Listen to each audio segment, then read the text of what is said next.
मेरी कहानी। शादी के 10 दिन बाद ही मेरे ससुर ने मुझे मारना शुरू कर दिया।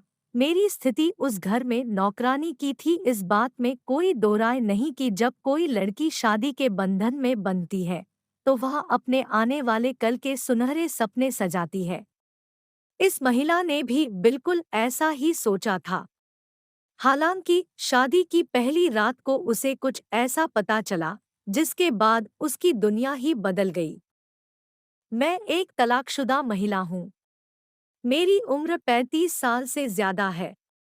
मुझे समझ नहीं आ रहा मैं अपनी कहानी कहाँ से शुरू करूँ, लेकिन यह सब तब शुरू हुआ जब मेरे घरवालों ने मुझ पर शादी का दबाव बनाना शुरू कर दिया था। दरअसल मेरी उम्र 30 साल से ज्यादा हो गई थी, जिसकी वजह से मेरे घरवालों को मेरी शादी की चिंता सताने लगी। हालांकि वो समय भी जल्दी आ गया। 24 नवंबर 2017 को मेरे घरवालों ने लाखों रुपए खर्च करके मेरी शादी की। मेरी शादी दिल्ली के एक छोटे से परिवार में हुई थी, जहां मेरे पति के अलावा ससुर और ननद ही थी। मेरे ससुर जहां बैंक मैनेजर की पोस्ट से रिटायर्ड थे, तो वहीं बेटी दिल्ली यूनिवर्सिटी में पढ़ रही थी। शादी की पहली रात को ही मेरे पति ने रोते हुए मुझसे कहा कि वह मर्द नहीं है। मेरा मन टूट सा गया। एक तो इतनी लेट शादी की, वो भी ऐसे इंसान से। लेकिन फिर भी हिम्मत रखते हुए मैंने अपने पति को इलाज कराने के लिए बोला। हालांकि मेरे पति का व्यवहार अच्छा था, जिसकी वजह से मैंने इस बात को अपने घरवालों से छिपा कर रखा। हफ्ता भर तक सब ठीक रहा, लेकिन शादी के 10 दिन बाद ही मेरे ससुराल वालों ने मुझे परेशान करना शुरू कर दिया था। सभी तस्वीरें सांकेतिक हैं। हम यूजर्स द्वारा शेयर की गई स्टोरी में उनकी पहचान गुप्त रखते हैं। सबकी शुरुआत घर के कामकाज से हुई। मुझे खाना बनाने को लेकर भला बुरा कहा जाने लगा। मामला इतना बढ़ गया कि एक दिन मेरी ननद ने मुझसे कहा कि मेरी औकात उस घर में नौकरानी की है। यह सुनकर मेरा दिल टूट गया।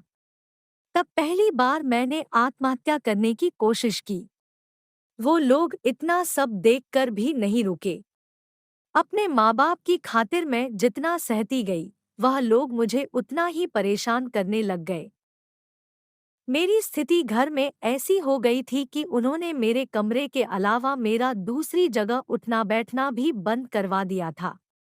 मुझे अपने धुले हुए कपड़े अपने कमरे में ही सुखाने पड़ते थे। मैं बालकनी में कपड़े नहीं सुखा सकती थी। वह लोग मुझसे सारे घर का काम करवाते थे, जिसके बाद मुझे 2 टाइम की रोटी नसीब होती थी।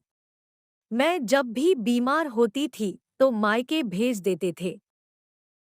मेरे घरवाले उन्हें पैसे देते थे, वह तब मुझे वापस बुलाते थे। उन लोगों ने कभी मुझ पर 1 रुपया खर्चा नहीं किया था। मेरे पास वही पैसे होते थे जो मेरे घरवाले देते थे। यह सब मेरे लिए इतना भयानक था कि मैं धीरे धीरे डिप्रेशन की तरफ बढ़ रही थी। यह सिलसिला यूं ही जारी रहा, लेकिन 27 अक्टूबर 2020 यानी दिवाली की रात उन बाप बेटी का कहर इतना बढ़ गया कि उन्होंने मुझे बहुत मारा।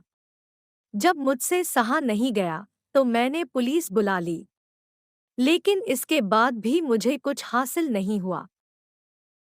बाप बेटी ने पुलिस के जाते ही मुझे धक्के मारकर घर से निकाल दिया। इस घटना के कुछ महीनों बाद मैंने तलाक की अर्जी कोर्ट में डाल दी, लेकिन वो दहेज लोभी लोग इतने में कहाँ मानने वाले थे। सब कुछ हथियाने के बाद भी वह मुझसे तलाक देने के पैसे मांगने लगे। जब मेरे तलाक लेने की बात सामने आई तो मेरे परिवार और समाज के लोग मुझे ऐसे देखते थे जैसे मैंने तलाक मांगकर कोई पाप कर दिया हो। शायद ऐसा इसलिए क्योंकि मेरे पास नौकरी नहीं थी।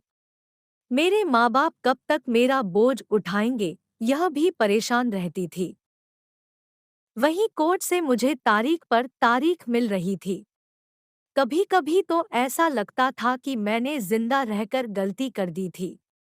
फिर लगता कि देश के कानून पर भरोसा करके देखूं, शायद न्याय मिल ही जाए।